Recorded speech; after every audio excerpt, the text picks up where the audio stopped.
করে আপনাকে আমাকে বানাইছে, এমনিতেই আপনাকে আমাকে আল্লাহ তাআলা বানাই নাই।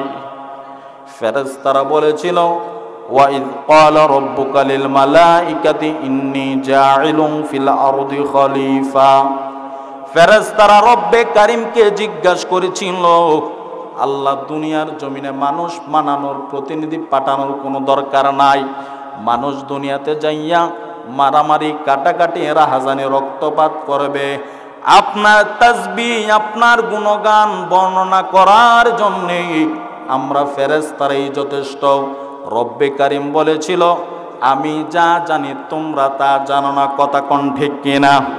মানুষ আমি আপনি যখন বিভিন্ন গুনাহের মধ্যে লিপ্ত থাকি, ফেরেশতারা বলে মালিক আল্লাহ আপনার বান্দাটারে ধ্বংস করে দিই, দুনিয়ার জমিনে বিভিন্ন ধরনের গুনাহ করতেছি। আল্লাহ বলে না রে না, ফেরেশতারা একটু তাকায়া দেখ, আমার বান্দা যদিও আজকে গুনাহ করতেছি, আগামীকাল কি আর গুনাহ করবে না। আমার বান্দা তাওবা করবে, আমার কাছে ফিরে আসবে। একদিন, 2 দিন, 3 দিন চলে যায়, তারপরও বান্দা তাওবা করে না। দুনিয়ার জমিনে এমন কোনো মানুষ নাই যেই মানুষের গুনাহ নাই, কথা কোন ঠিক কিনা? আজকের এই সেজমুরার মাহফিলের মধ্যে আমি বলে যাই, আমি ঘরের ভিতরে বসে বসে ভাবতেছি, ঘরের ভিতরে শুয়ে শুয়ে আমি বয়ান শুনবো, শোনা যায়, অসুবিধা নাই। কিন্তু আজকের মাহফিল তাওবা করার একটা মাধ্যম আছে, কথা কোন ঠিক কিনা? আমি যদি চিন্তা করি পুরাটা জীবন ভর আমি গুনাহ করলাম, সারাটা জীবন ভর আমি গুনাহ করে কাটাইলাম, আমার রব্বে কারীমের কাছে আমি ক্ষমা চাইবো, আল্লাহ তাআলা ক্ষমা করবেনি? মাহফিলের মধ্যে যখন বান্দা এসে বসে যায়, আল্লাহ তাআলা ফেরেশতাদেরকে বলে, ফেরেশতারা রে আমার বান্দাটা কোথায় গিয়ে বসে গেল? ফেরেশতারা বলে মালিক আল্লাহ আপনার বান্দাটা মাহফিলের মধ্যে গিয়ে বসে গিয়েছে। এই মাহফিলটা দুনিয়ার কোনো সাধারণ মাহফিল না, এটা হলো জান্নাতের বাগান, কথা কোন ঠিক কিনা? জান্নাতের বাগানের মধ্যে যেই ব্যক্তি যাবে, জান্নাতের মধ্যে কেউ গুনাহ নিয়ে ঢুকতে পারবে না, ঠিক কিনা কোন? আমি আপনি যদিও গুনাহ নিয়ে ঢুকে যাই, ফেরেশতাদেরকে আমার আল্লাহ বলবে, ফেরেশতারা রে আমার বান্দাটা যদিও সারা জীবন ভর গুনাহ করেছে, যদিও পুরাটা জিন্দেগি ভর গুনাহ করে কাটাইলো, আজকে যেহেতু ক্ষমা পাইবার আশায় মাহফিলের মধ্যে এসে বসে গিয়েছে, আমার বান্দার জীবনের জিন্দেগির গুনাহগুলো মাফ করে দে। তুমি রহমান, তুমি মেহেরবান, বলি তুমি রহমান, তুমি মেহের। জনম জনম যদি গাহি তোমার মহিমা গাওয়া শেষ হবে নাহি, জনম জনম যদি গাহি তোমার মহিমা গাওয়া শেষ হবে নাহি। দয়া করো মায়া করো ও হে দয়াবান, তুমি রহমান, তুমি মেহেরবান। কখনো তোমাকে যদি ভুলি, হেদায়েতের আলো জেলে নিয় কাছে তুলি, ঠাই দিও গো প্রভু, ঠাই দিও গো প্রভু, তুমি দয়াবান, তুমি রহমান, তুমি মেহেরবান। আওয়াজ করে বলে আল্লাহু আকবার। ভালো লাগে না? এখনো যারা বাড়ি ঘর দোকানপাটে বসে আছেন, আমি আপনাদের পায়ের নিচে হাত রেখে বলবো, মাহফিল কি প্রতিদিন হয়? প্রতিদিন কিন্তু মাহফিল হয় না। এটা হলো বাৎসরিক মাহফিল, বছরে একবার হয় মাহফিল। সুতরাং যারা এখনো পর্যন্ত ঘরের ভিতরে বসে আছে, যেই সমস্ত মা বোনেরা এখনো পর্যন্ত আপনার ঘরের ঝামেলা শেষ হয় নাই, যেই সমস্ত বাবা ভাইয়েরা এখনো পর্যন্ত আপনার দুনিয়ার কাজ কর্ম থেকে আপনি ফারেক হতে পারেন না, লিখে রাখেন, আপনি মৃত্যুর আগের দিনও আপনি ফারেক হইতে পারবেন না। কেন পারবেন না? সন্ধ্যা হয়ে গেলে আল্লাহ তাআলা সমস্ত মাখলুকাত, পশু পাখি সবগুলো ঘরের ভিতরে চলে যায়। আমি মানুষ হয়ে, আমি মানুষ আশরাফুল মাখলুকাত, সৃষ্টির শ্রেষ্ঠ জীব হইয়া তারপর আমি ঘরের ভিতরে বসে আছি। আমি ঘরের ভিতরে বসে আছি, আমি দোকানের মধ্যে বসে আছি, আমি চার স্টলের মধ্যে বসে অন্য মানুষেরা বদনাম করতেছি, গীবত করতেছি। এখনো যদি আমার মাহফিলে আসার সময় না হয়, কোন সময় হবে? এক লোক গত কয়েক বছর আগে রাত 2টা বাজে অটো চালায়, কি চালায়? অটো চালায়। বৃদ্ধ মানুষ, বয়স 80 বছর হবে। আমি জিজ্ঞাসা করলাম, চাচা এই বয়সে আপনি অটো চালান, আপনি 5 ওয়াক্ত নামাজটা পড়েন? বলতেছে, বাবার এই কিভাবে আমি নামাজ পড়ব? নামাজ পড়ার সময় পাই না। নাউজুবিল্লাহ পড়ি। নামাজ আমি পড়বো, নামাজ পড়ার মতো টাইম পাই না। আমি বললাম, কেন? নামাজের টাইম হইলে আপনার গাড়িটা রেখে মসজিদে গিয়ে নামাজ পড়তে পারেন না? বলল, না, যদি অটো রেখে নামাজ পড়তে যাই, অটোর ব্যাটারিটা চুরে নিয়ে যাবে। আমার 4টা-5টা সন্তান, একটা সন্তানও আমার সঙ্গে নাই। 4টা ছেলে আমার, একটা ছেলে আমার সঙ্গে নাই। একটা ছেলে আমাকে 1টা টাকা দেয় না। আমি নিজে ইনকাম করি, হাজার হাজার টাকা আমার ঋণগুলো আমি এখনো দিয়ে শেষ করতে পারি নাই। আমার সন্তানরা আমার ধার ধারে না, তারা বিবাহ করে তাদের মতো করে চলতেছে। আমি আমার স্ত্রীকে নিয়ে, আমার মেয়েকে নিয়ে আমি আমার এখনো সংসার চালাইতে হবে। দেখেন লোকটা কবে মসজিদমুখী হবে, কবে লোকটা মসজিদমুখী হবে? আমি আপনি এখনো পর্যন্ত শয়তান আপনাকে আমাকে ধোঁকা দিয়ে রেখেছে। অসুবিধা কি? হায়াত জিন্দিগি তো আছে, অনেক লম্বা টাইম আছে। যুবক মানুষ, এখনই যদি নামাজ পড়ো, কোন টাইমে তুমি গুনাহ করবা? নাউজুবিল্লাহ পড়ি। কথাগুলো খারাপ লাগতেছে? এখনই যদি তুমি মসজিদমুখী হয়ে যাও, তুমি কোন টাইমে গুনাহ করবা? কোন টাইমে তুমি মেয়েদের পিছনে ঘোরাঘুরি করবা? যৌবন কাল হলো অন্যায় করার টাইম। নাউজুবিল্লাহ পড়ি। যুবক ভাইয়েরা, এই ধরনের ধারণা নিয়ে বসে আছো। আমার মতো কত যুবক কবরের যাত্রী হয়ে চলে গেছে, আছে না নাই? আজকে মাহফিলের মধ্যে মানুষ নাই। যদি গানের আয়োজন করত, যদি নর্তকী এনে নাচাইতো, কি অবস্থা হইতো জানেন? এই এলাকার মধ্যে জায়গা দেওয়া যাইতো না। নাউজুবিল্লাহ পড়ি।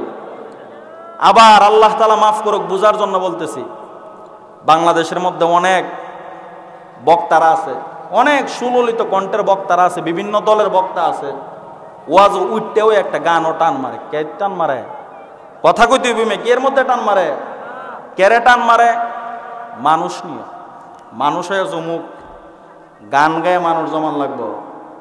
গান গায়ে মানুষ জমাইতে হবে না।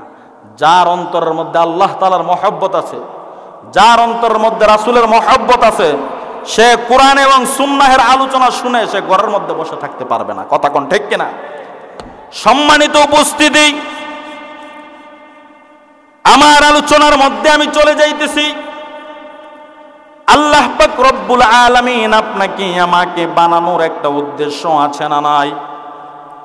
অবশ্যই আছে। উদ্দেশ্য কি? আল্লাহ তাআলা কোরআনে কারিমের মধ্যে বলে দিয়েছেন, ওয়ামা খালাকাতুল জিন্না ওয়াল ইনসা ইল্লা লিয়াবুদুন।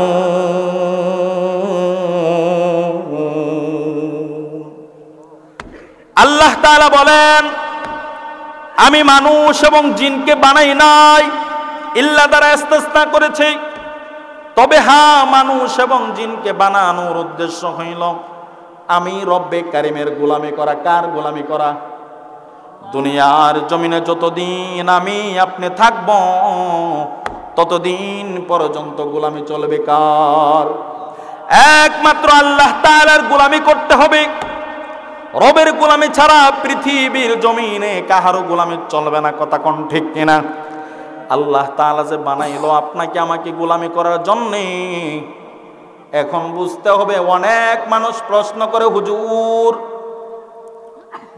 দুনিয়াতে আমার বিভিন্ন ধরনের কাজকর্ম আছে, দুনিয়াতে আমি বাজারের মধ্যে যাই, দুনিয়ার জমিনে আমি সংসার করতে হয়, দুনিয়ার জমিনে বিভিন্ন ধরনের কাজকর্মের মধ্যে আমি ব্যস্ত থাকি।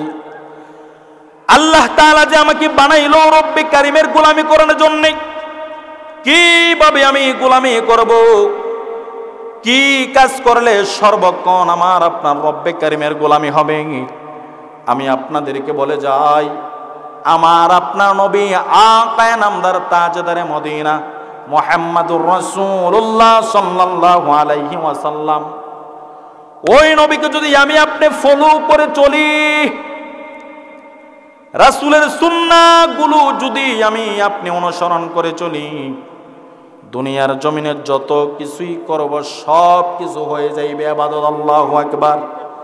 নিজের ব্যক্তিগত জীবন থেকে শুরু করে রাষ্ট্রীয় জীবন পর্যন্ত প্রত্যেকটা ক্ষেত্রে যদি আমি আপনি জুতা পরিধান করার সময় যদি আমি চিন্তা করি আমার নবী কিভাবে জুতা পরিধান করত, আমি বাজারে যাওয়ার টাইমে যদি আমি চিন্তা করি আমার নবী কিভাবে বাজারে যাইত, আমার নবী কিভাবে সংসার জিন্দেগি করত, সব কিছু যদি আমি আপনি নবীর তরিকা অনুযায়ী চলতে চাই, রাসূলকে ফলো করে যত ধরনের দুনিয়ার জমিনে আমি আপনি কাজ করব, সব কিছু হয়ে যাবে আল্লাহ তাআলার ইবাদত। আর আওয়াজ করবেন আল্লাহু আকবার। আমি আপনি রাসূলকে জীবনের চাইতে বেশি মহব্বত করি, রাসূলকে জীবন দিয়ে দেব। রাসূলের জন্য যদি আমার জীবনটা চলে যায় কোনো অসুবিধা নাই, কিন্তু রাসূলের কথা মানব না হবে। একদল লোক আছে বাবা, নামাজ পড়তে রাজি না, রাসূলকে মহব্বত করি, নাউজুবিল্লাহ পড়ি। রাসূলের সুন্নাহ দাড়ি রাখতে রাজি না, রাসূলকে আমি মহব্বত করি, নাউজুবিল্লাহ পড়ি। আমি যদি রাসূলকে মহব্বত করেই থাকি, রাসূলের মহব্বতে নামাজটা পড়লে অসুবিধাটা কোথায়? কথা কোন ঠিক কিনা? আমি যদি রাসূলকে মহব্বত করেই থাকি, রাসূলের মহব্বতে গালের মধ্যে মুখের মধ্যে দাড়ি রাখলে অসুবিধাটা কোথায়?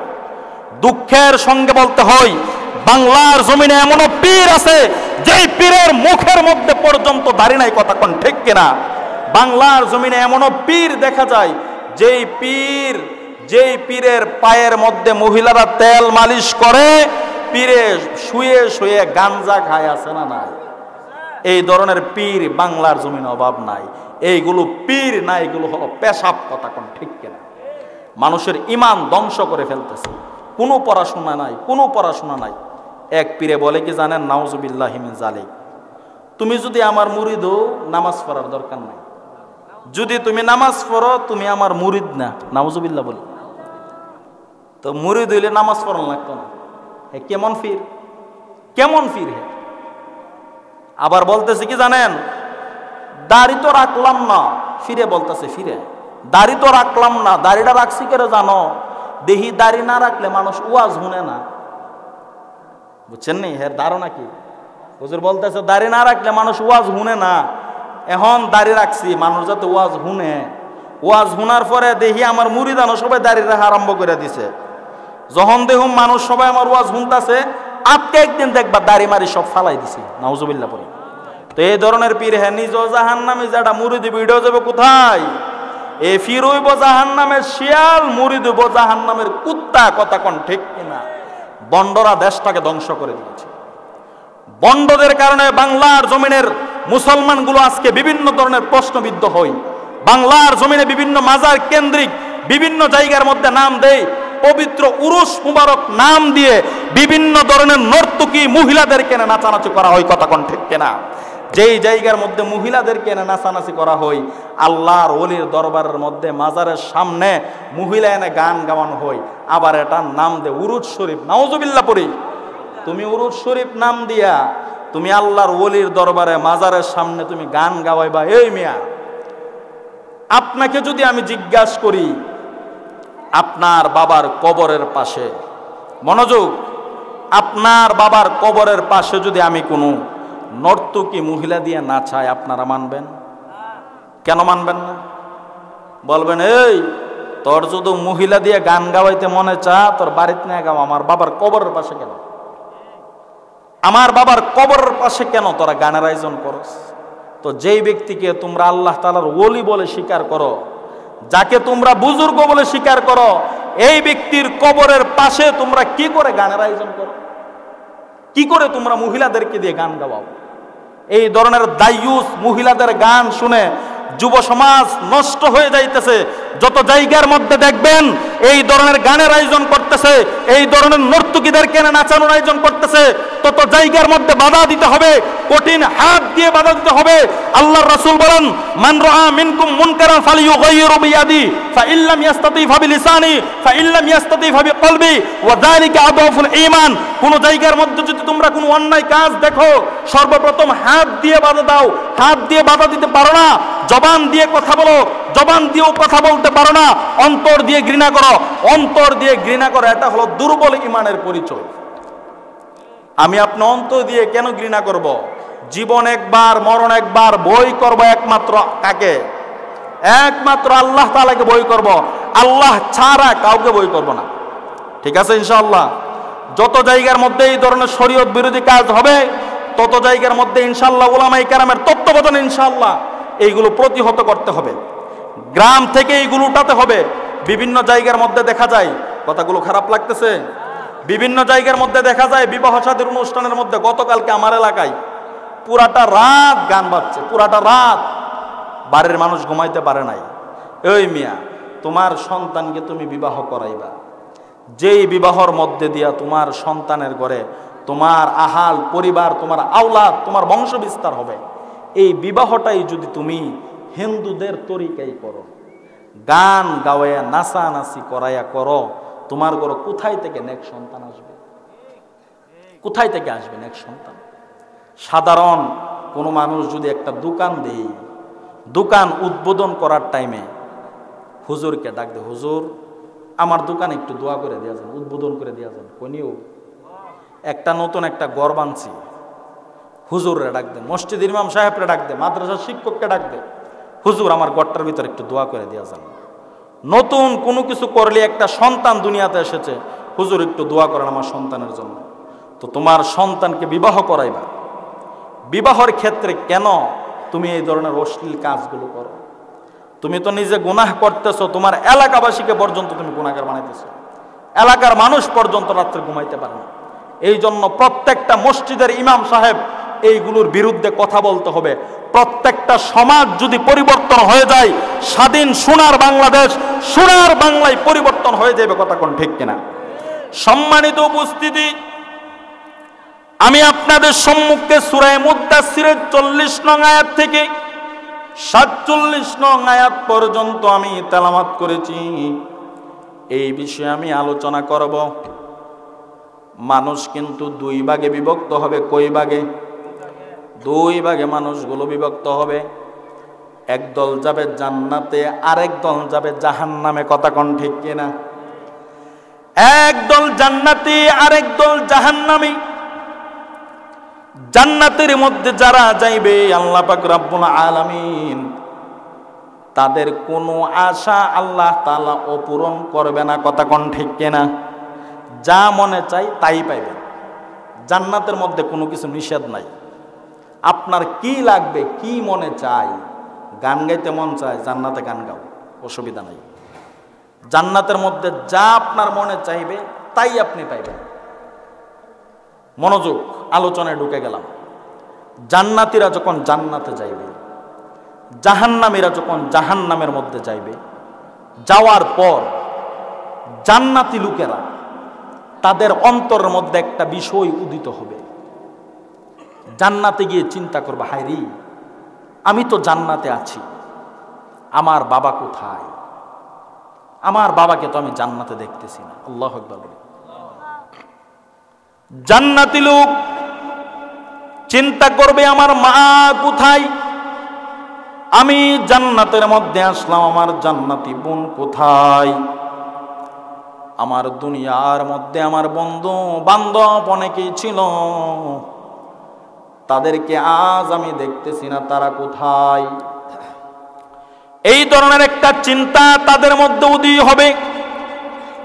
এই চিন্তা উদয় হওয়ার পর আল্লাহ পাক রব্বুল আলামিন জান্নাতীদেরকে জাহান্নামীদের সঙ্গে কথা বলার একটা সুযোগ করে দেবে। আল্লাহু আকবার। জান্নাতীদেরকে জাহান্নামীদের সঙ্গে কথা বলার একটা সুযোগ করে দেবে। জান্নাতীরা জাহান্নামীদের সঙ্গে কথা বলবে। এই আলোচনাটা আল্লাহ পাক রব্বুল আলামিন সূরা মুদ্দাসসিরের 40 থেকে 47 নম্বর আয়াতের মধ্যে করেছেন।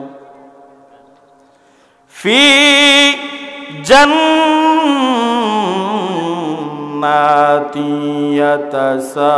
ইয়াতাসাআলুনা আনিল মুজরিমিন।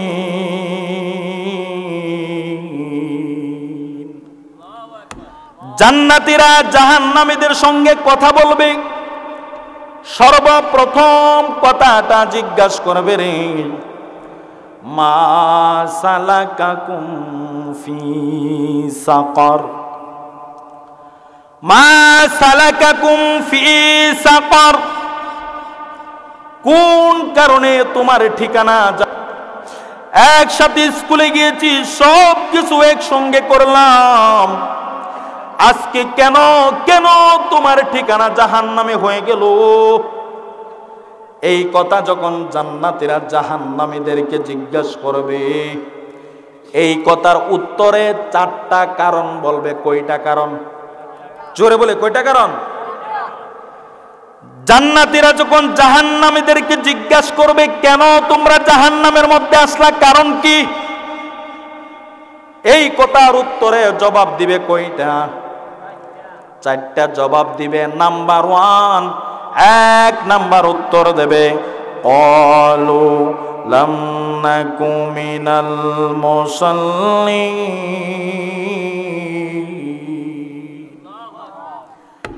1 নম্বর উত্তর দিবে, ক্বালু লাম নাকু মিনাল মুসাল্লিন।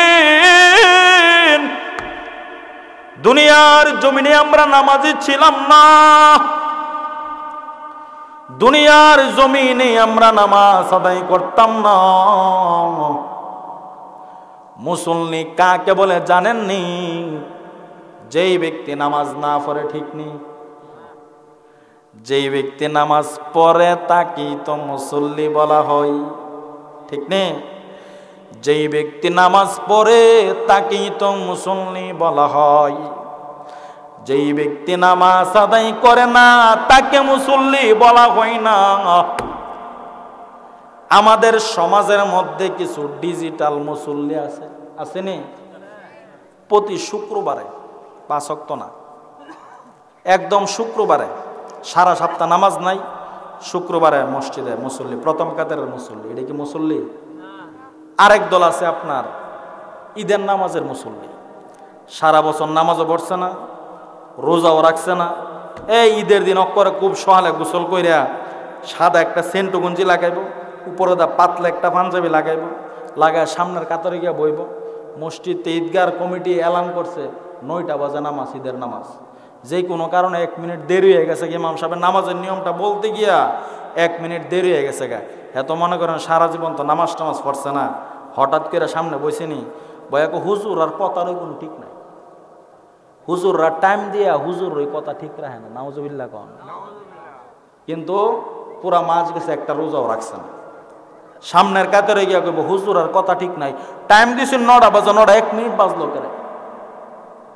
তো এই জন্যে যারা 5 ওয়াক্ত নামাজ জামাতের সঙ্গে আদায় করবে তাদেরকে বলা হয় মুসল্লি, কথা কোন ঠিক কিনা? সাপ্তাহিক মুসল্লি আর ঈদের নামাজের মুসল্লি এটি কোনো প্রকৃত পক্ষে মুসল্লি না। যারা মুসল্লি তারা 24 ঘন্টা তাদের অন্তরের মধ্যে রজুলুন কলবুহু মুআল্লাকুম বিল মাসাজিদ, 24টা ঘন্টা তাদের অন্তরের মধ্যে মসজিদ থাকবে। যাদের অন্তরে 24 ঘন্টা মসজিদ থাকে তাদেরকেই বলা হয় মুসল্লি। কথা কোন ঠিক কিনা?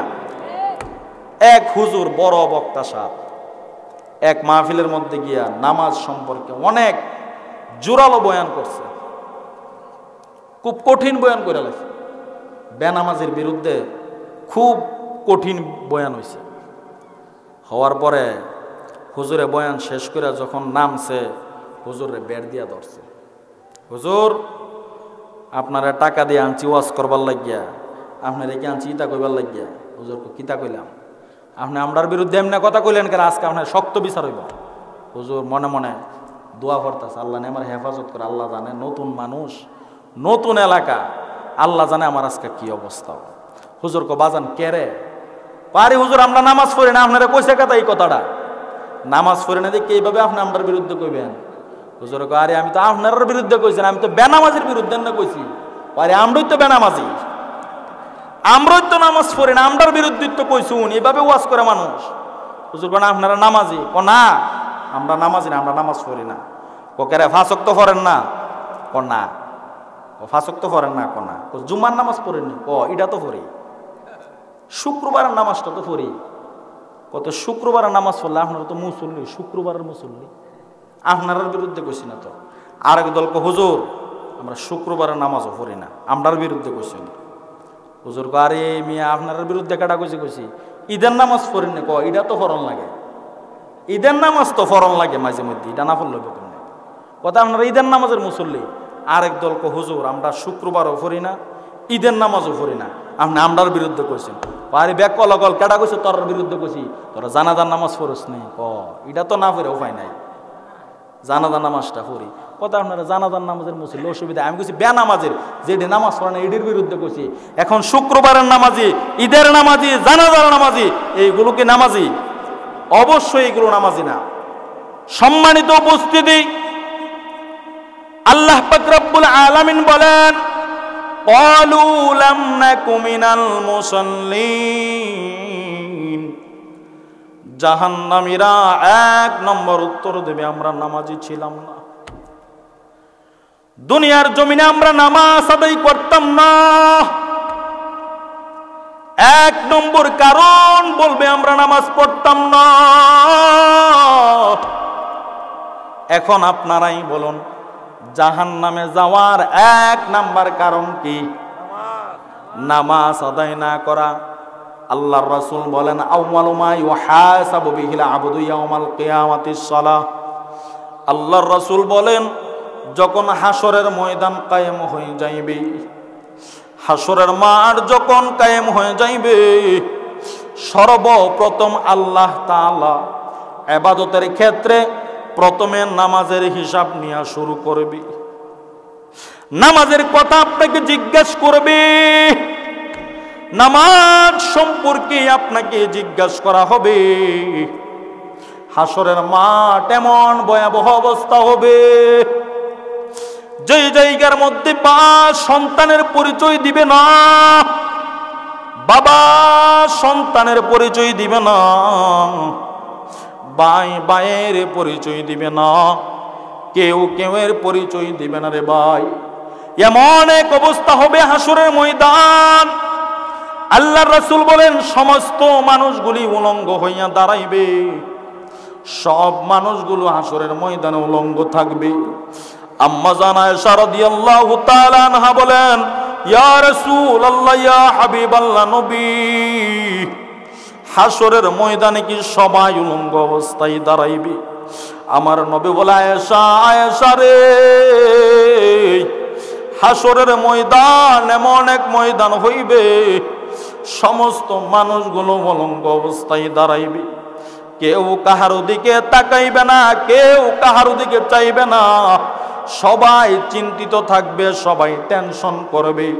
হাই রে হাই, আমার কি অবস্থা হবে, আমার কি অবস্থা হবে।